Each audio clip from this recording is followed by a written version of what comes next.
Magandang araw po sa inyong lahat.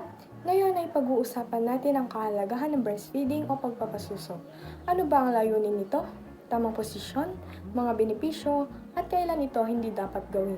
Tara, simulan na natin. Mga layunin ng breastfeeding. Una, nutrisyon. Ang breast milk ay may kumpletong sustansya para sa mga bagong silang na sanggol. Pangalawa, pagpapalakas ng immunity. Pinalalakas nito ang immune system ng baby laban sa mga sakit. Pangatlo, pagpapatibay ng bonding. Nakatutulong ang pagpapasuso sa pagbuo ng mas malalim na koneksyon sa pagitan ng ina at sanggol. Pang-apat, tulong sa pagdevelop ng utak. May mga sangkap sa gatas ng ina na nagpo-promote ng brain development.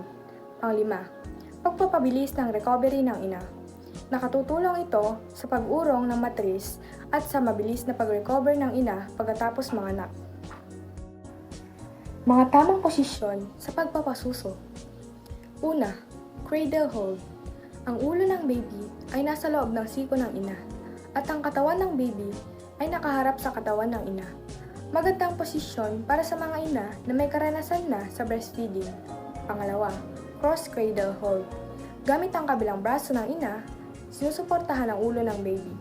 Ideal para sa mga bagong ina dahil mas madali nitong maitutok ang baby sa nipple.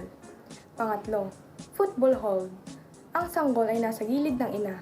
Sinusuportahan ang likod at ulo ng baby na parang hawak na football. Magandang posisyon para sa mga ina na may C-section. Pang-apat, side-lying position. Parehong nakahiga ang ina at baby, nakaharap sa isa't isa. Tamang posisyon ito para sa mga ina na gustong magpahinga habang nagpapasuso. Pang-lima, back-lying position. Ang ina ay nakahiga ng nakasandal at ang baby ay nasa ibabaw. Magandang posisyon ito kung masyadong malakas ang daloy ng gatas. Mga benepisyo ng breastfeeding. Una, kalusugan ng baby. Mas mababa ang tsansa ng baby na magkaroon ng ear infections, respiratory infections, at diarrhea. Pangalawa, mas mabilis napapayat ang ina dahil nakakatulong ito sa calorie burning. Pangatlo, tipid sa gastos. Libre at palaging available ang breast milk. Pang-apat, laging handa. Hindi na kailangan mag-sterilize o magpainit kaya maginhawa kahit saan. Panglima, mas mababa ang panganib sa breast at ovarian cancer. May ebidensya na nagpapakita na nakatutulong ang breastfeeding sa pag-iwas sa ilang uri ng cancer. Mga kontraindikasyon o kailan hindi dapat magpasuso. Una, kung may HIV o active tuberculosis ang ina, dahil pwedeng maipasa ang virus sa baby. Pangalawa, umiinom ng bawal na gamot ang ina. Nakasasama sa baby ang ilang medikasyon at bawal na gamot. Pangatlo, severe nipple damage.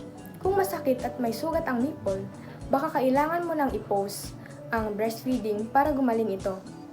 Pang-apat, galactosemia sa baby. Ito ay kondisyon kung saan hindi kayang tunawin ng sanggol ang gatas ng ina.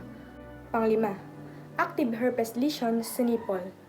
Pwedeng ma-infect ang baby kung may sugat o blisters ang nipple ng ina. Ang breastfeeding ay natural at mahalagang bahagi ng pagiging ina. Hindi lamang ito nakatutulong sa physical health ng baby, kundi pati na rin sa emotional at mental na kalusugan ng ina at sanggol. Tandaan, kung may alinlangan, huwag mag-atubiling magtanong. Salamat sa inyong pakikinig at sana'y nakatulong ako sa inyong breastfeeding journey. Hanggang sa muli at happy breastfeeding!